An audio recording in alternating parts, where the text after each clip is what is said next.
Not quite the cleanest camp, but given the rarity, wanted to point out the rocks here, giving it a layer, and it seems to work better doing the layering. Because this I did last year, and I did a lot of other stuff down here, and kind of learned how to critique, like the angles of the sticks. For example, you want it as horizontally as possible. You can work like that or like that. That'd probably be the best. I did this last year so I could tell if I had a positive effect or negative effect, particularly with water flow up here. So you got water flow, then you got hills. And over time, before I got here, this is basically impassable by two-wheel drive, or at least no clearance. I smoothed this out. It's almost damn near perfect, like tile. The trick is to use little rocks and sticks and big rocks in the right place, and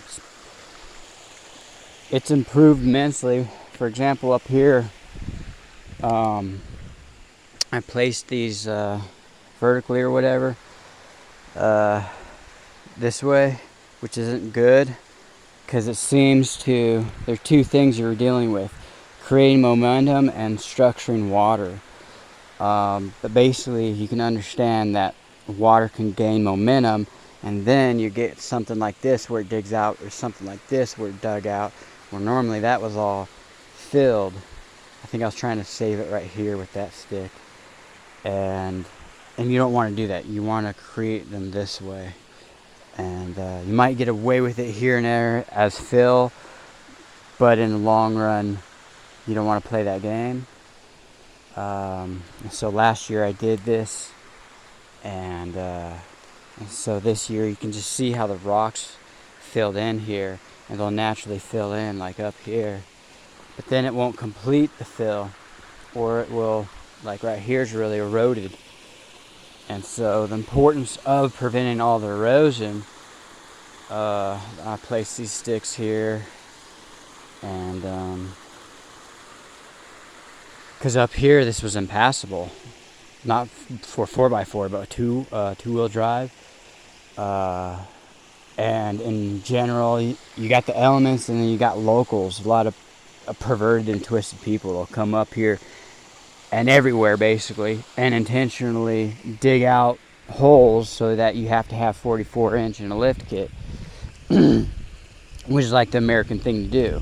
You gotta pay to play, but that's contrary to what being the environment is and what the public space is. So I placed this rock here, which is so Gucci, it got to fill in good here, and I still need to fill a little, but that's not really a concern. There's a little issue up here where you don't want that, so there's significant runoff here, and you don't want that. You want runoff on this side where it's still, it takes that's the objective is to leave this tube thing covered. Meanwhile, it's almost in danger of being clogged right here, which is pretty common, and which is why you get more erosion, because you can't get complete saturation here, use out of that. So that hill needs to erode. You can manually do it, but it's not a priority of mine. I just did a little bit here and there. And last year, I had a hell of a lot more energies. I was here fucking in Elmston like April. And May is the Goldilocks zone, is being out in the wilderness. But typically, like this year, there's no way in hell you're getting up here without 4x4 or, digging in the snow. I wasn't wanting to do that, but in hindsight, I should have. Because once you dig in, being left alone in that moment of May, there's no insects, there's snow and abundance of water everywhere, and there's rare and almost no people. And so that condition allows my artistic and my potential to be unleashed. Stress and shit like that is something that people in the market and the lack of environment or things to do, that's what the environment is. It's like there's no limit. I'm not talking like mineral rights or hunting either. I'm actually talking about real work, real gardening, because like I have an objective. I can be here year after year, and seeing this place improves creates that passion, and it's not a waste of time. Even if I die, you can be left and remembered in ways that people take for granted. But yeah, you can kind of see how there's a line here. I played around here. You want to pull rocks because they're just everywhere. Everywhere needs to be. This would probably need to be scaled slope, so taken from the top and then starting a layer here with the base of the tree. It's endless work, and that's the funny thing is that this is real work. It gets you away from trimming and the idea of glamour and fame, growing weed and being pimps.